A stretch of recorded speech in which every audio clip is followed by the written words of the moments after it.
déjà pas mal de réponses, effectivement, beaucoup de réponses sur l'intervention de Pascal Boivin qui a eu ensuite la gentillesse, la réactivité, j'en remercie, de répondre déjà à beaucoup de questions sur le chat.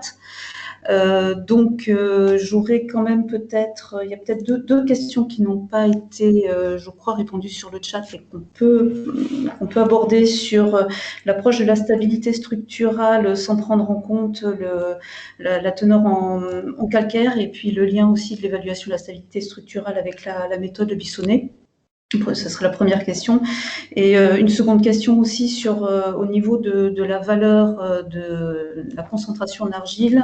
Est-ce que dans l'étude, dans la présentation, il s'agit d'argile minéralogique ou granulométrique avec ou sans décarbonatation? Donc ce sont les deux points que je retiens, peut-être qu'on pourrait aborder là assez vite.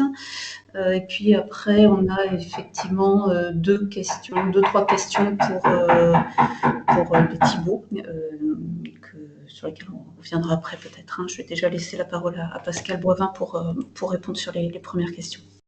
D'accord, oui. Mais alors, bon, on a travaillé, nous, avec des analyses qui sont des analyses réglementaires en Suisse, donc on n'a pas questionné le protocole, on l'a utilisé. Attention à ces analyses, je le signale, d'ailleurs, c'est du Walkley Black pour le carbone organique, donc attention. Et puis, c'est de la décarbonatation, sédimentation pipette, la méthode normée pour la granulométrie. Donc, il s'agit d'argile granulométrique, pas minéralogique. En parallèle, j'ai fait quelques réponses. On a peu de background sur les relations carbone-argile et leurs répercussions sur les propriétés au niveau minéralogique. Allez voir ce qu'ont fait Feller, Blanchard, etc. Vous verrez que se distinguent principalement les sols allophanes. Apparemment pas les 1,1 et 2,1. Nous, on ne les retrouve pas non plus, ces effets. Il y a quelqu'un qui tape avec un marteau. Je sais pas. Oui, c'est chez moi, je l'ai coupé en micro. On ne le retrouve pas dans le résultat, mais nos études ne sont pas dédiées à ça, même si évidemment on a essayé de voir ça. Les Anglais n'ont pas exploité tellement, mais enfin ils décrivent quand même des types de sols, mais c'est pas clair.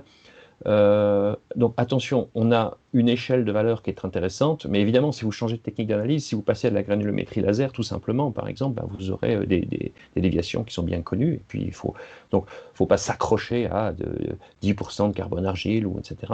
On est autour de seuils comme ça.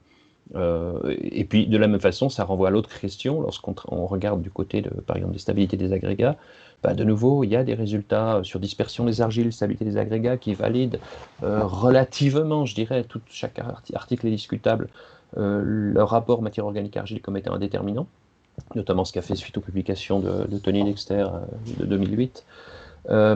Mais évidemment, on l'a pas publié, d'ailleurs on l'a fait, mais on a peu travaillé avec le fractionnement en agrégat, dans la mesure où ce sont des techniques extrêmement lourdes au niveau expérimental et qui finalement ne débouchent pas pour nous sur ensuite une utilisation comme propriété physique. Donc on est beaucoup plus sur d'autres méthodes comme la mesure du retrait lorsqu'on veut caler les choses, puis des méthodes visuelles lorsqu'on va être opérationnel au champ. Voilà. Donc après, ça fonctionne effectivement à ma connaissance pour ce qui est publié et puis pour ce qu'on a vu nous.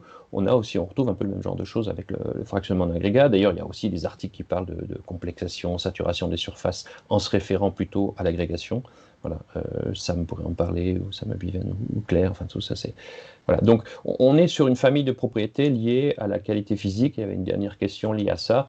Nous, on a estimé, soit avec des techniques de type courbe de retrait qui nous donnent accès notamment aux porosités structurales et à leur distribution de taille, soit directement sur des tests visuels, on a comparé le tout. Bon, ça, c'est les références que je donne dans la publication, dans la présentation. Donc, effectivement, on peut remonter ce fil et voir ce qu'on appelle qualité de la structure, soit à travers le visuel, soit à travers l'analytique. Je ne sais pas si j'ai répondu. Merci beaucoup. Je pense que la réponse est extrêmement complète. S'il y a besoin peut-être de détails ou informations complémentaires, si vous êtes encore là pour quelque temps, il est peut-être possible d'utiliser encore le fil de conversation sur le chat. Ouais, je vais bientôt vous quitter, mais il y a Ophélie qui est là, qui travaille avec moi aussi, et on pilote la même équipe ensemble, donc elle pourra très bien répondre. Je sais qu'elle est là toute la journée. Très bien, merci beaucoup. Donc je vais passer aux questions pour Thibaut des plans Thibault, enfin pour les deux Thibault, donc on a une première question sur la matière organique liée stable, joue-t-elle encore un rôle dans l'activité biologique, ou est-ce que c'est seule la matière organique labile qui compte? Une autre question sur comment expliquer l'absence de lien entre la biomasse et la matière organique alors que la biomasse se nourrit de la matière organique. Est-ce que c'est le poids de l'historique, les conditions physiques du sol? Et enfin, mais je crois que la réponse a été apportée dans le chat, il y avait quelques interrogations sur la place du digestat. Je vais répondre à ces questions, si tu me permets, Thibault.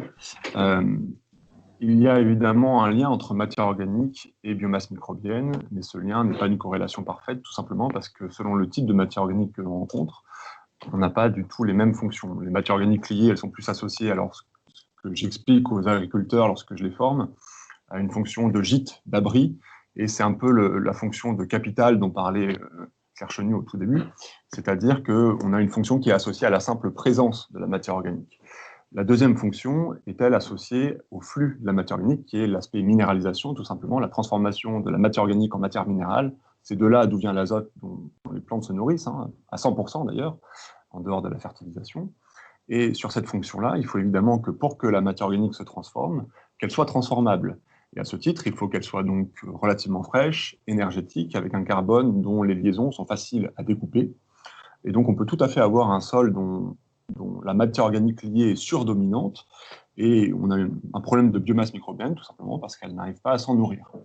Donc on a très régulièrement, et on l'a vu à peu près dans 50% des cas, une décorrélation entre biomasse microbienne et matière organique totale.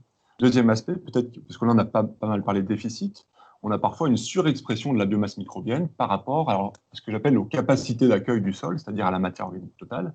Ça peut être perçu comme positivement au début. C'est en fait parfois très symptomatique de fin d'azote, c'est-à-dire on a une matière organique extrêmement carbonée qui est apportée au sol, un développement microbien qui est extrêmement rapide, fort, au-delà des capacités d'accueil quelque part, et qui va affecter fortement la disponibilité azotée pour les plantes. Donc la situation avec excès de biomasse microbienne par rapport à la matière organique totale est tout aussi préjudiciable qu'un fort déficit. Donc on n'a parlé que du déficit, mais évidemment on peut parler des deux situations. Et puis, il y avait une autre question, Marie-Laure, mais je l'ai oublié au passage. Ah oui, si je crois que j'ai répondu à tout, en fait. Est-ce qu'elle joue encore un rôle dans l'activité biologique? En fait, la matière organique liée, elle va faire vraiment le tampon du sol. Et agronomiquement, ce que je préconise au quotidien, c'est vraiment constituer le gîte, c'est-à-dire les capacités d'accueil, avant d'apporter le couvert, c'est-à-dire la matière organique la plus facile à digérer, puisque sinon on se retrouve dans des situations un petit peu explosives. D'accord, merci. Oui, l'autre question, elle était plutôt sur la place des digestats. Oui. Alors, sur les digestats, c'est vrai que je ne l'ai pas précisé, il s'agit évidemment des digestats solides, et la raison qui explique, premièrement, la base de données est assez faible sur les digestats par rapport au compost, où là on a vraiment une représentativité qui est assez large, avec plusieurs milliers de points. Sur les digestats, on est sur de l'ordre de plusieurs dizaines de points, donc on n'est pas très représentatif. Et enfin, la matière organique, elle est tout à fait stabilisée dans les digestats. Si la matière organique énergétique est transformée en CH4, ce qui reste à la fin, c'est tout simplement une matière organique qui est stabilisée. Petit point qui n'a pas été évoqué et sur lequel je me permets de rebondir, puisqu'on a aussi eu pour ambition pour cette journée d'aborder tous les systèmes de culture. Il faut bien garder en tête que l'optimum de fonctionnement du sol d'un point de vue biologique peut ne pas être cohérent avec l'optimum de fonctionnement de la plante. Et c'est particulièrement le cas pour la viticulture, donc je le précise pour tous ceux qui nous regardent. Se rapprocher de 24% d'un rapport matière organique argile pour de la viticulture, ça peut faire des vins qui peuvent être pas du tout buvables. Voilà.